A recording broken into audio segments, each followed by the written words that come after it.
world's most famous perfume influencer, a German YouTube cologne reviewer who built an empire screaming one word, walked into a room full of far-right extremists, posed for photos, and torched a multi-million-euro reputation in a single night. And that wasn't even the strangest thing he did, because here's the part nobody expects. Jeremy Fragrance didn't go broke. He built a real fortune screaming the word power in a white suit, and then spent 2 years slowly blowing up everything around it. And to see how far he fell, you have to see how high he got, which is strange because almost none of it started with perfume. His real name is Daniel Schutz. Born Daniel Schrodzinski, February 5, 1989, in Oldenburg, Germany, to Polish immigrant parents. And long before he ever sniffed a bottle of cologne on camera, he was chasing fame in every other way he could find. He got into dance through school theater. He worked at the Oldenburg State Theater. He posted dance tutorials back in 2007 under the stage name Jeremy Williams. He joined a casting show boy band called Part 6, signed to EMI. It went nowhere.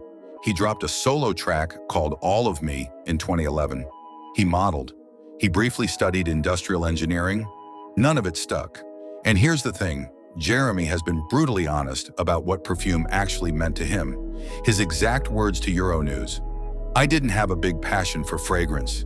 It was just a highway to fame for me." That highway opened in 2014 when he started a YouTube channel reviewing colognes. His very first video put Paco Rabanne's 1 million up against Jean-Paul Gaultier's La Mal. And this time, it clicked. The whole trademark fell into place. The all-white suit, the slick-back blonde hair, the power, the intense sniffing, the manic energy. He didn't drink. He said he'd never touched drugs. He preached fasting, fitness, cold water swimming, endless self-optimization. He called himself the #1 fragrance icon. And for a while, the numbers backed him up. But here's what most people miss. Jeremy didn't just want to review perfume, he wanted to sell it. In 2018, he launched Fragrance One, his own cologne brand, with his brother Camille Bank, built in partnership with a perfumer named Alberto Morillas, then working with Firmenich, one of the world's largest fragrance houses. And that name matters. Morillas is the guy behind CK1, Giorgio Armani's Acqua di Gio, and Marc Jacobs' Daisy. That December, Jeremy ran a Kickstarter for his first scent, Office for Men. The goal was 25,000 euros. It pulled in somewhere around 780,000 to 800,000 from just under 6,000 backers in about 30 days. And it gets bigger. His brother later said they pre-sold roughly $1 million in fragrance before a single bottle even launched. In one interview, Jeremy held up his phone to the camera to prove his sales, more than 367,000 euros in a single month. He said a bottle cost about 5.20 euros to make, plus around 4.20 to ship. He claimed $25,000 for one TikTok ad, and his holding company, which he owns outright, posted profits north of 925,000 euros in 2021. Fragrance One would go on to expand its lineup with scents like Date for Men, building out a full brand, not just a one-hit Kickstarter. So let's be clear about this fall, because it's not what you think. Jeremy Fragrance did not go broke. German outlets put his net worth around 3.5 million euros, and honestly, treat every net worth number online as a rough guess, because they swing wildly from $2 million all the way to 22 million with almost no real sourcing. Even in early 2026, he was still sitting on something like 10 million followers on TikTok, over 3 million on Instagram, 2.5 million on YouTube. So this was never a money problem. It was something harder to watch, a reputation falling apart in public, and it kicked off on live television. Late 2022, Jeremy walked into the German reality show Promi Big Brother, which airs on Sat.1, and right away things got weird. He refused to swap the white suit for house clothes.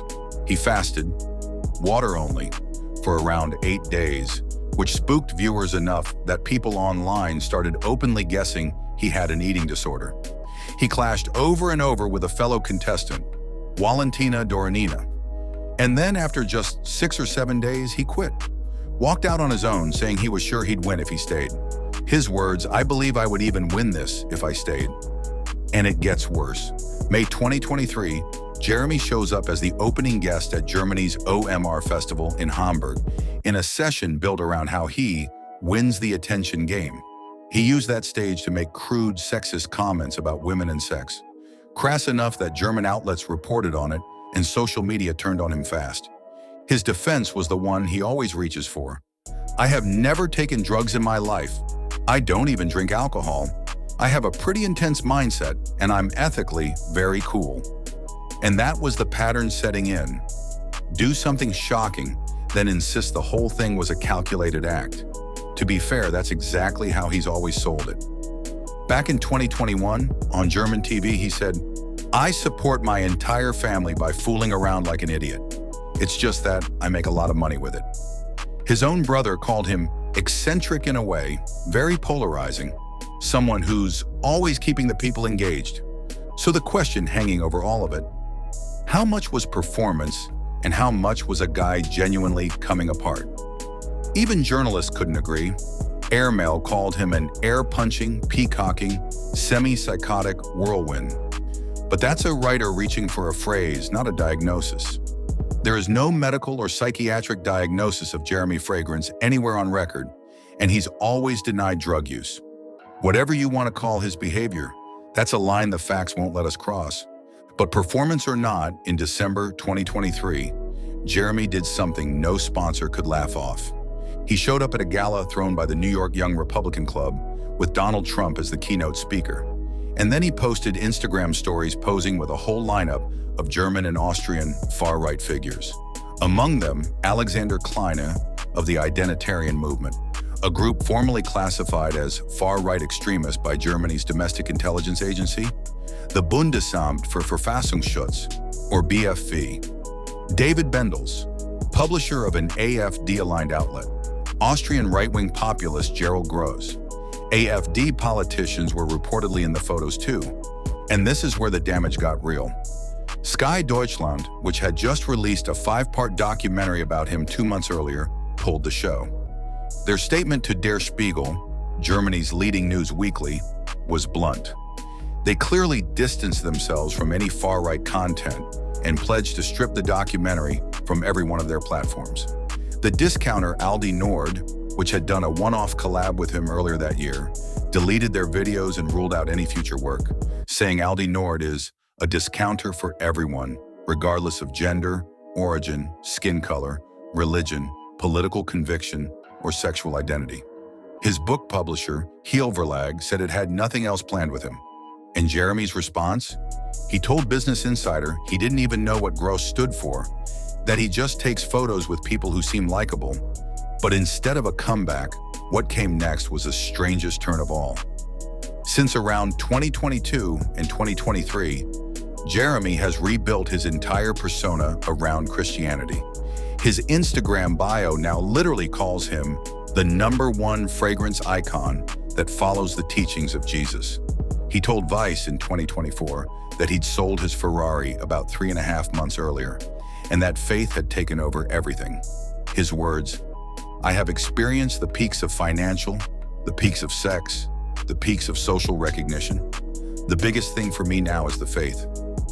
In July 2024, he launched a public search for a girlfriend, inviting women to email a dedicated address with conditions. She had to be Christian and under 32. He said he got well over 2,000 messages. But here's what actually stuck with fans.